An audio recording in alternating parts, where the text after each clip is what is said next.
Social మీడియాలో తన ఇంటిపై చేస్తున్న తప్పుడు ప్రచారాన్ని హైడ్రా కమిషనర్ రంగనాథ్ ఖండించారు.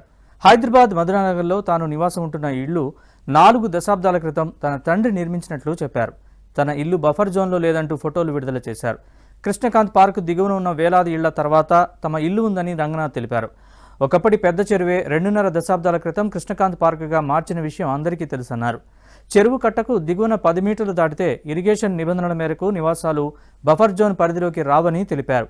తాము నివాసం ఉంటున్న ఇల్లు కిలోమీటర్ దూరంలో ఉందని, కొంతమంది తప్పుడు సమాచారంతో ప్రజల్ని తప్పుదోవ పట్టిస్తున్నారని అన్నారు. అసలు వాస్తవాన్ని ప్రజలందరూ గ్రహించాలని రంగనాథ్ కోరారు. తన ఇల్లు బఫర్ జోన్లో లేదన్న వాస్తవాన్ని ప్రజలందరూ గ్రహించాలని ఆయన కోరారు. ఈ సందర్భంగా తన ఇంటికి సంబంధించిన ఫోటోలను మీడియాకు చూపించారు.